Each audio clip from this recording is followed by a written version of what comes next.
teknologi dalam dunia pendidikan sangatlah penting karena dapat meningkatkan aksesibilitas dan efisiensi pembelajaran. Dengan alat digital, siswa dapat mengakses informasi secara cepat dan berinteraksi secara lebih aktif dalam proses belajar. Teknologi juga dapat memungkinkan pembelajaran yang lebih personal dan mendalam, serta mempersiapkan siswa untuk menghadapi tantangan di dunia yang semakin terhubung. Teknologi bukan hanya alat, tetapi juga mengubah paradigma pendidikan, metode yang lebih inovatif dan inklusif. Berikut adalah video pembelajaran kreasi media saya. Selamat menyaksikan. Assalamualaikum warahmatullahi wabarakatuh. Selamat datang di video pembelajaran Ibu Nasri.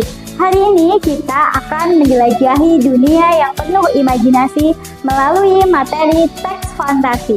Halo anak-anak, di sini Bu Nasri punya dua tokoh katak. Katak ini bernama Kiki.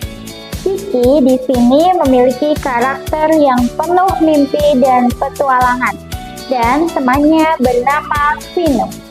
Di sebuah hutan hiduplah seekor katak yang memiliki mimpi yang luar biasa.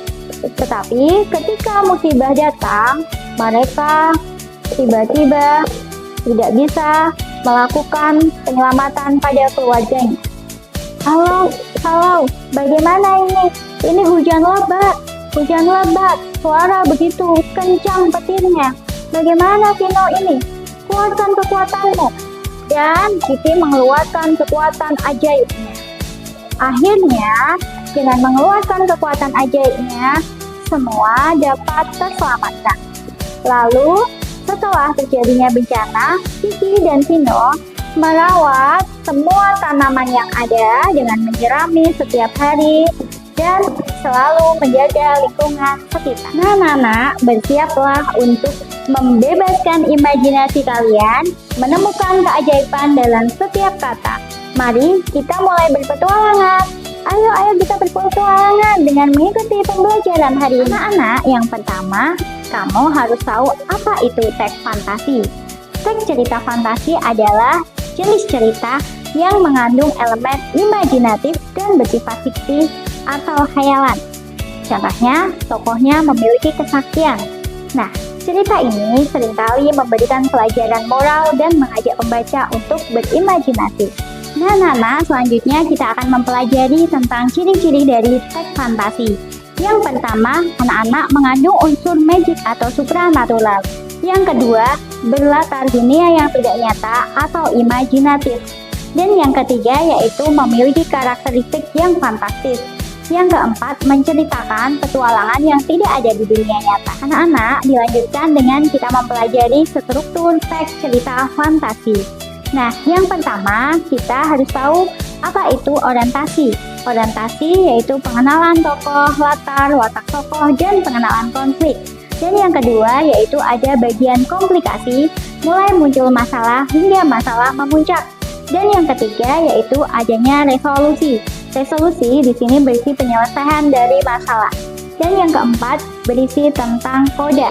Koda berisi nilai moral atau pesan yang terkandung pada teks cerita fantasi. Anak-anak, selanjutnya kita mempelajari tentang unsur kebahasaan teks fantasi. Kata-kata khusus yang menggambarkan istilah yang tidak terdapat dalam kehidupan nyata, seperti nama makhluk ajaib, tempat imajinatif, dan benda magic adalah salah satu unsur dari teks fantasi. Dan yang kedua yaitu deskripsi detail, penggambaran yang rinci tentang setting karakter dan suasana untuk membangun imajinasi pada pembaca. Dan yang ketiga, dialog, percakapan antar karakter yang membantu mengembangkan cerita tersebut. Dan yang keempat ada kata kerja ajaib, yaitu menggambarkan tindakan tokoh yang dilakukan dengan karakter yang seringkali dengan cara yang otomatis luar biasa dan memiliki kekuatan atau kesaktian pada tokoh tersebut. Terima kasih. Nah, di sini anak-anak sudah mempelajari dari mulai pengertian, ciri-ciri, dan unsur kebahasaan.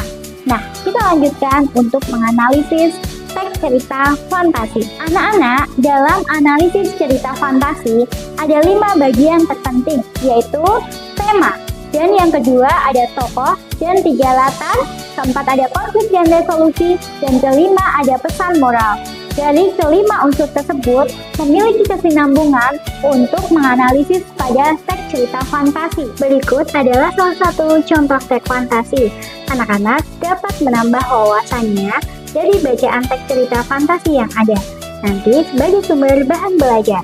Nah, anak-anak, silakan kalian dapat mengerjakan kuisis dengan menyekan barcode di bawah ini untuk dapat kalian kerjakan dengan mengukur kemampuan pemahaman kalian. Melihat contoh-contoh cerita fantasi yang Ibu Nasri tampilkan tadi, anak-anak dapat melihat bagaimana struktur, unsur kebahasaan, dan elemen-elemen fantasi untuk menciptakan cerita yang menarik dan imajinatif. Baiklah anak-anak, kita sudah menjelajahi dimensi dunia imajinasi pada materi teks fantasi tentunya. Sampai jumpa di pelajaran Ibu Nasri. Ciptakanlah ruangan belajar yang menyenangkan dan semangat dalam belajar. Pergi berbelanja ke pasar, saking besarnya jadi kesasar. Jika ingin menjadi pintar, tentulah harus rajin belajar. Sampai jumpa di pelajaran Ibu Nasri. Wassalamualaikum warahmatullahi wabarakatuh.